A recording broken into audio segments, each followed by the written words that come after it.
Hello friend, in this lecture we will see a very important bit, that is Pascal's law. Okay, from this bit our fluid strategy started. Whatever basic or fundamental things uh, are there, we have studied completely, like properties of fluid. Now today we will see fluid static, and the first bit of fluid static is Pascal's law. Pascal's law बहुत ही important है exam के लिए। Pascal's law का derivation as a theory में आ सकता है और उसके ऊपर एक न्यूमेरिकल भी आ सकता है।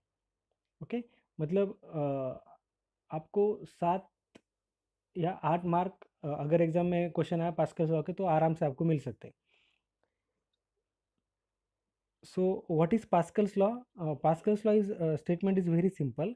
That is, the intensity of pressure at a point in a static fluid is equal in all direction.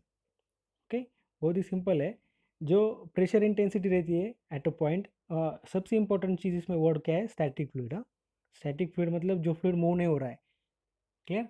Suppose अगर मैं आप एक निकालता हूँ, ये लिक्विड है। ये लिक्विड का अगर आप कोई भी पॉइंट लेंगे तो उसके ऊपर जो प्रेशर है वो इक्वली एक्ट होता है। Okay, intensity of pressure at a point in a static fluid is equal in all direction. Clear? उसके ऊपर हर डायरेक्शन से इक्वल प्रेशर फोर्स अप्लाई होगा। ये बताता है Pascal's law. Very simple, that is pressure intensity at a point is equal in all direction in a static fluid. लेकिन static fluid में जो फ्लूइड मूव हो रहा है उसमें नहीं। अब हमें इसे प्रूव करना है। So what will do, we will consider one wedge shaped element, triangular element हमने कंसिडर किया यहाँ पर। ओके, ये हमारे साइन डायरेक्शन है। ये एक्स एक्सिस है, ये वाई एक्सिस है और ये जेड एक्सिस है।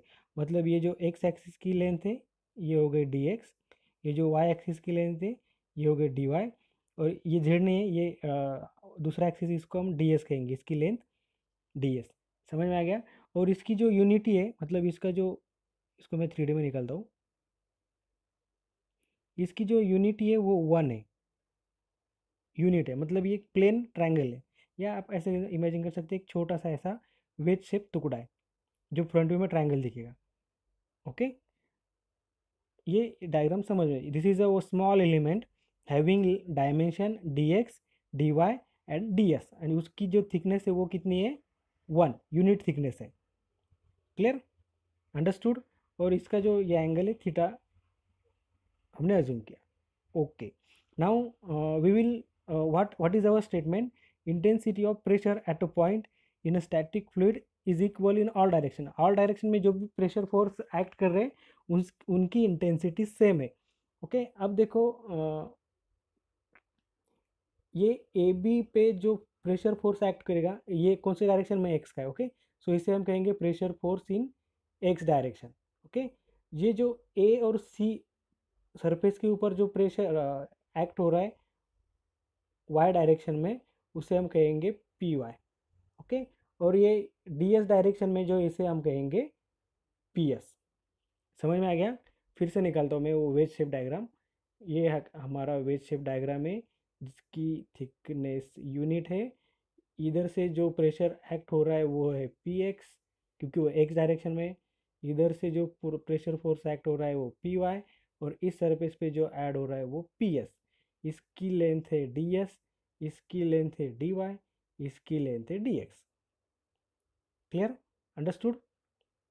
ओके, नाउ अब हमें क्या करना है? हमें ये से फोर्सेस को इक्विलिब्रियम कंडीशन में टेस्ट करना है, चेक करना है। अब यहाँ पर कितने फोर्स यहाँ पर एक्ट हो रहे हैं? तो देखेंगे हम, ये pressure force in X direction, pressure force in Y direction, pressure force in S direction, और इस वेट जो एलिमेंट है इसका खुद का वेट जिसे हम डब्ल्यू कहेंगे। ओके, ये चार फोर्सेस यहाँ पर एक्ट हो रहे हैं। इसमें से जो डब्ल्यू है वो वर्टिकली डाउनवर्ड डायरेक्शन में एक्ट होगा क्योंकि वो वेट है। क्लियर? समझ में आ गया?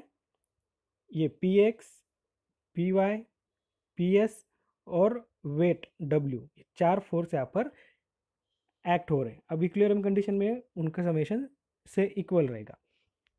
सो यहाँ पर देखो, the force acting on element is pressure forces normal to the surfaces. 3 surface है तो 3 प्रेशर फोर्सेस है, P X, P Y, P S. और weight of element in vertical direction, क्योंकि वेट हमेशा वर्टिकली डाउनवर्ड डायरेक्शन में act होता है। Okay, तो अब हम पहले देखेंगे कि ये जो ए बी सरफेस है,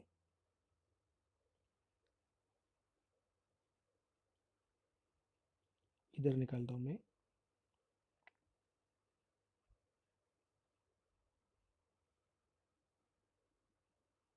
ए बी सी। ओके,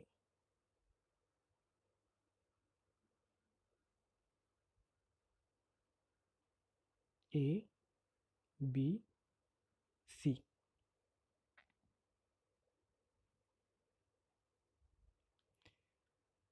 अब ये जो ए बी सरफेस है, इसकी जो लेंथ है वो डी वाई। ओके, तो अब ये देखो, मैं जो निकालूंगा, ये ये जो मैंने अभी हाईलाइट किया, उसके ऊपर पी एक्स प्रेशर एक्ट होगा, बराबर।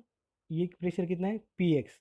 कौन से एरिया पर वो एक्ट हो रहा है, ए बी, ये पीछे वाला कॉर्नर, और ये उसके ये वाला, इसको मैं वन ये डॉट देता हूँ, ये ए बी, ये डॉट और ये डॉट, इस सरफेस के ऊपर पी एक्स एक्ट हो रहा है। तो हमें मालूम है pressure equals to force upon area. ये फोर्स हम क्या कंसीडर कर रहे हैं, P X, pressure force. Okay, तो ये फोर्स क्या आएगा, intensity of pressure into area. Pressure equals to force upon area, so force equals to P into A. Clear, ये बात ये समझ में आ गई। Force in X direction is pressure in X direction. Okay, तो अब देखो,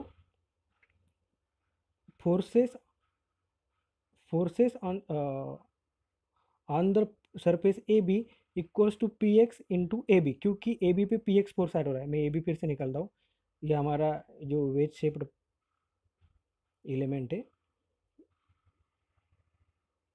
ए बी, ये जो मैंने अभी डॉटेड निकाला, ये इस ये ए बी के ऊपर एक्ट हो रहा है पी एक्स। तो फोर्स कितना आएगा, ये पी एक्स इंटू इसका एरिया। तो इसका एरिया कितना आएगा, ये हो गया डी वाई, बराबर।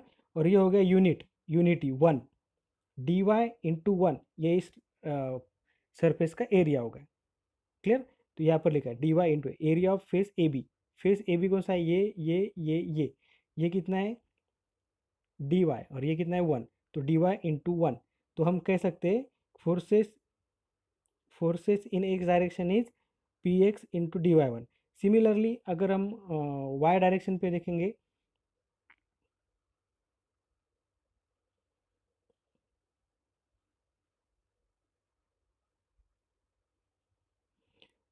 यहाँ पर प्रेशर एक्ट हो रहा है पी वाई। ये जो लेंथ है, ये कितनी है, डी एक्स, और ये कितना है, वन। ओके, तो ये जो फेस है ए सी, इसका एरिया कितना हुआ, D X into one. Clear, ये जो बेस वाला रेक्टेंगल है, उसका एरिया कितना हुआ, D X into one. Okay, और ये प्रेशर कितना है, पी वाई। तो वाई डायरेक्शन में फोर्स कितना आएगा, P Y into D X into one. Similarly ये वाला, ये देखो, ये कितना प्रेशर है, पी एस। कौन से सरफेस पे एक्ट हो रहा है, ये तो ये कितना है, डी एस, और ये कितना है, यूनिटी। तो ये सरफेस का एरिया कितना हुआ, ये डी एस इंटू वन। तो similarly force on surface A C is P Y into D X into one, और बी सी फेस पे P Z into D S into one. समझ में आ गया, ये हमने फोर्सेस निकाल रहे। अब हम निकालेंगे वेट। तो सिंपली वेट को हम क्या लिख सकते हैं, weight equals to M G. Okay, और मास को लिख सकते हैं हम rho into V into G. Rho मतलब डेंसिटी, वी मतलब वॉल्यूम। क्लियर, देखो इस लाइन पे देखो, mass into G, rho into V into G. अब वी किसका है, वी है इस का वॉल्यूम। ये जो हमने वेव शेप निकालना, इसका वॉल्यूम कितना है, कैसे निकाल सकते हैं हम, एरिया इंटू लेंथ। ओके, ये कितना है, डी वाई, ये कितना है, डी एक्स, और लेंथ कितनी है, उसकी थिकनेस यूनिट है 1 है। तो area of this triangle into length, तो ट्राइंगल का एरिया क्या है, half base into height, half D X into D Y, ये हो गया उसका एरिया, और थिकनेस इंटू 1, ये हो गया पूरा वॉल्यूम। क्लियर। तो देखो rho as it is, A B upon A C bar 2, ये हो गया एरिया इंटू 1, मतलब उसकी थिकनेस इंटू जी, ये हो गया ये टोटल हो गया weight. Clear. Now we will resolve forces in X direction, मतलब एक्स डायरेक्शन, एक डायरेक्शन में जो भी फोर्सेस है हम उसका उसको कंसिडर करेंगे। तो एक्स डायरेक्शन में अब ये बात आप ध्यान से देखो, एक्स डायरेक्शन में क्या क्या है यहाँ पर, ये प्रेशर फोर्स है। ओके। अब ये जो डी एस है, ये डी एस इंक्लाइन है, इसके दो कंपोनेंट रहेंगे, हॉरिजॉन्टल और वर्टिकल। क्लियर। अब ये समझ में आ गया। अब इसका हमें ये निकालना है, एंगल निकालना है। तो उसको मैं लिखता हूँ अभी, ये हो गया अपना, इसको मैं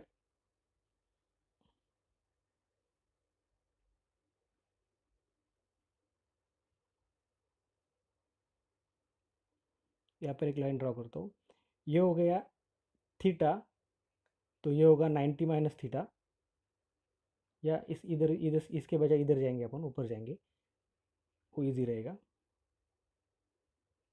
ये थीटा है, ये फोर्स है, और इसको मैं जोड़ देता हूँ।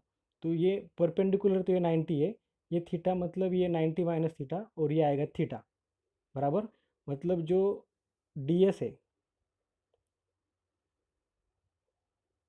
जो डी एस है, सॉरी डी एस नहीं पी एस है, उसका हॉरिजॉन्टल के साथ में एंगल कितना है, थीटा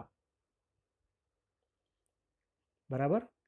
तो हमें अब ये यस के दो कंपोनेंट है, एक हॉरिजॉन्टल एक वर्टिकल, फिलहाल हम हॉरिजॉन्टल कंसीडर कर रहे हैं। तो ये कितना आएगा, जिसके साथ में इंक्लिनेशन रहता है वो कॉस रहता है, हॉरिजॉन्टल के साथ इंक्लिनेशन, तो हॉरिजॉन्टल क्या आएगा, cos, P S into cos theta. Okay. तो ये अल्टीमेटली हमें क्या मिला। अब दूसरी दूसरी एक चीज़ देखो आप, ये जो पी एक्स है, ये इस डायरेक्शन में एक्ट हो रहा है, और वो जो इसका हॉरिजॉन्टल पार्ट है वो इस डायरेक्शन में ऐड हो रहा है। तो ये डायरेक्शन हम प्लस कंसिडर करेंगे, ये नेगेटिव माइनस कंसिडर करेंगे। तो ये हो गया पहले pressure force in X direction, P X into D Y into 1, और जो प्रेशर फोर्स है जेड डायरेक्शन का, जो डी एस पे एक्ट हो रहा है, वो कितना है, साइन 90 में से ये थोड़ा इसको कॉस थीटा कंसिडर करो, साइन 90 में थीटा कॉस थीटा ही होता है, ये दूसरे तरीके से निकाला है। इसको आप डायरेक्ट कॉस थीटा लिख सकते हैं, जैसे यहाँ पर लिखा है। तो ये क्या होगा, ये जो लिख रहा हूँ मैं, P Z D S into 1 into cos theta, ये जो साइन 90 माइनस थीटा आप कॉस थीटा भी लिख सकते हो, ये दूसरे तरीके से ये क्या है, साइन 90 माइनस थीटा। ओके। तो अब देखो ये जो नेगेटिव टर्म है, इसको मैं इस साइड में भेजता हूँ। क्लियर। तो आपको क्या मिलेगा, P X into D Y, okay, ये इधर गया, P Z into D S cos theta. Clear. जो 1 था वो कैंसिल होगा दोनों साइड का, P X into D Y equals to P Z into D S into cos theta. यहाँ तक बात क्लियर हो गई, ये लाइन तक। अब देखो, ये थीटा है, ये डी एस है हाइपोटेनियस। ओके। अब इसका, और ये जो हमारा ये डी वाई है। ओके। अब मैं इस थीटा का कॉस लेता हूँ, तो कॉस क्या रहता है, एडजेसेंट अपॉन हाइपोटेनियस। तो ये थीटा को एडजेसेंट क्या है, डी वाई। ओके। मतलब D Y upon hypotenuse, hypotenuse कितना है, डी एस। अब ये डी एस इधर गया, तो D S cos theta equals to D Y. तो डी वाई को हम क्या लिख सकते हैं, डी एस कॉस थीटा, या डी एस कॉस थीटा को हम क्या लिख सकते हैं, डी वाई। अब देखो हमारे पास ये डी एस कॉस थीटा है, जिसको हमने डी वाई लिख दिया, मतलब ये इक्वेशन कैसा होगा, P X D Y equals to P Z D Y cancel, हमें मिला P X equals to P Z. देखो यहाँ पर। क्लियर। जब हमने फोर्सेस को एक्स डायरेक्शन में रिजॉल्व किया, तो हमें मिला P X into P Z. अब हम वाई डायरेक्शन के फोर्सेस कंसिडर करेंगे। वाई डायरेक्शन में कौन से फोर्सेस एक्ट हो रहे हैं यहाँ पर। वाई डायरेक्शन में ऊपर वाला प्रेशर फोर्स है, और ये जो इंक्लाइन है इसका वर्टिकल कंपोनेंट है जो साइन आएगा, साइन थीटा। ओके, और इस एलिमेंट का खुद का वेट है जो डाउनवर्ड डायरेक्शन में डाउनवर्ड डायरेक्शन में अप्लाई हो रहा। ओके, दो डाउनवर्ड फोर्स है और एक अपवर्ड फोर्स है। तो जो डाउनवर्ड है उसको हम नेगेटिव कंसिडर करेंगे, जो अपवर्ड है उसको पॉजिटिव। अपवर्ड वाई फोर्सेस पे वाई वाई डायरेक्शन में कौन सा फोर्स एक्ट हो रहा है, वाई डायरेक्शन का प्रेशर फोर्स जो है P Y into D X into one. Okay, और जो डी एस था उसका जो हॉरिजॉन्टल कंपोनेंट इसका एंगल थीटा है, तो ये कितना आएगा, पी जेड साइन थीटा, या P Z cos 90 minus theta, दूसरे तरीके से निकालेंगे तो। ओके, या सिर्फ साइन थीटा याद रखो आप। तो कॉस 90 माइनस थीटा मतलब साइन थीटा होता है, पी जेड डी एस, इसको साइन थीटा कंसिडर करो। कॉस 90 माइनस थीटा भी साइन थीटा ही होता है, वो भी गलत नहीं है। ओके, माइनस जो हमने ये वेट निकाला उसका, ये वेट ऑफ द एलिमेंट, इसको हमने यहाँ पर पुट कर दिया। ओके, तो हमें क्या मिला यहाँ पर, पी वाई, ये जो नेगेटिव वाले दूसरे साइड में भेज दिए, P Y into D X, या उसमें रहने दो, P Z D S sine theta D X D Y by two into G into rho. Okay, अब दूसरी सबसे इम्पोर्टेंट चीज़ क्या है, भले ही हम इसका वेट अज्यूम कर रहे, लेकिन हमने बहुत स्मॉल एक वेस्ट शेप्ड एलिमेंट कंसिडर किया है, बहुत छोटा है वो। ओके, तो हम उस छोटे एलिमेंट का वेट नेग्लेक्ट भी कर सकते हैं, क्योंकि उसका वेट बहुत कम आएगा, क्योंकि उसका डायमेंशन बहुत छोटे डी एक्स डी वाई। तो हम क्या करेंगे, उसके वेट को नेग्लेक्ट कर देंगे यहाँ पर, ये जो वेट है हम वो नेग्लेक्ट कर देंगे। तो यहाँ पर हमें क्या मिला, P Y into D X minus P Z into D S sine theta. अब डी एस साइन थीटा को हम क्या लिख सकते हैं, ये अपना थीटा, ये डी एक्स और ये डी एस। अब इसका साइन लेंगे तो क्या आएगा, sine theta equals to opposite upon hypotenuse. Opposite है डी एक्स, हाइपोटेनियस है डी एस। तो डी एक्स मतलब क्या होगा, डी एस साइन थीटा। समझ में आ गया, मतलब डी एस साइन थीटा को हम लिख सकते हैं D D S sine theta को हम लिख सकते हैं डी एक्स, ये जो सेकंड लाइन में लिखा है। ओके, अब ये इस साइड में जाएंगे, मतलब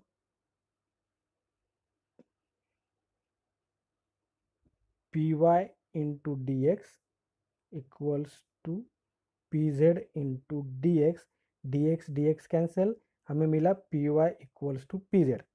ओके, पहले इक्वेशन में मिला P X into P Z, sorry P X equals to P Z, और दूसरे में मिला P Y equals to P Z. ये राइट हैंड साइड सेम है, तो लेफ्ट हैंड साइड भी सेम रहेंगी, मतलब हम कंक्लूड कर सकते हैं P S equals to P Y equals to P Z. Clear. तो ये हो गया intensity in all direction, intensity of pressure in all direction is same. In all direction मतलब एक्स वाई जेड डायरेक्शन में जो भी प्रेशर फोर्स की intensity है इस एलिमेंट के ऊपर, वो तीनों डायरेक्शन में सेम है। समझ में आ गया, बहुत सिंपल है और बहुत इंपॉर्टेंट है, मतलब बहुत रिवोल्यूशनरी कंसेप्ट थी ये। इसका आगे चलकर एप्लीकेशन में हमें, मतलब इसका मतलब क्या है, हमने थोड़ा भी प्रेशर डाला लिक्विड पे तो वो प्रेशर लिक्विड के सभी डायरेक्शन में इक्वली ट्रांसफर होता है। ओके, तो इससे हमें हाइड्रोलिक जैक का इन्वेंशन हुआ। मतलब हाइड्रोलिक जैक ये पास्कल्स लॉ पे काम करता है। मतलब हमें क्या करना होता है, यहाँ पर एक छोटा पिस्टन है, प्रेशर क्या रहता है, pressure equals to force upon area. Pressure को हम कैसे बढ़ा सकते हैं, बाय अप्लाइंग मोर फोर्स और बाय रिड्यूसिंग एरिया। अगर फोर्स बढ़ाएंगे तो प्रेशर बढ़ेगा, अगर एरिया कम करेंगे तो प्रेशर बढ़ेगा। हमने हमने क्या किया, हमने यहाँ पर एरिया कम किया, बराबर, फोर्स जो चाहेगा वो रहेगा। ठीक है, तो यहाँ पर एक हमने प्रेशर बढ़ा दिया, अब वो प्रेशर इक्वली इस डायरेक्शन में ट्रांसफर होगा, सभी डायरेक्शन में होता है तो इस डायरेक्शन में भी होगा। और अब इसका एरिया बढ़ गया, ये प्रेशर तो उतना ही है, एरिया बढ़ गया, मतलब हम ज़्यादा फोर्स उस प्रेशर से उठा सकते हैं। क्लियर, इसका एरिया बढ़ गया तो ये वैल्यू कम होगी, तो ये वैल्यू बढ़ाने के लिए फोर्स को बढ़ाना पड़ेगा, बराबर। इसका एरिया बढ़ गया मतलब फोर्स भी बढ़ेगा, मतलब अपने इधर से स्मॉल अमाउंट भी फोर्स का आप अप्लाई करते हो इधर, तो यहाँ पर एक बिग अमाउंट फोर्स आप उठा सकते हो। जैसे हम यहाँ पर 4 व्हीलर रखी है, तो छोटे से एक वेट से भी ये 4 व्हीलर लिफ्ट होगी। ओके, क्योंकि छोटे से वेट से हमने एरिया कम करके प्रेशर बढ़ाया है, वही बढ़ा हुआ प्रेशर इधर जाएगा, तो वो बढ़ा हुआ प्रेशर बढ़े हुए वेट को उठा सकता है। तो दिस इज दी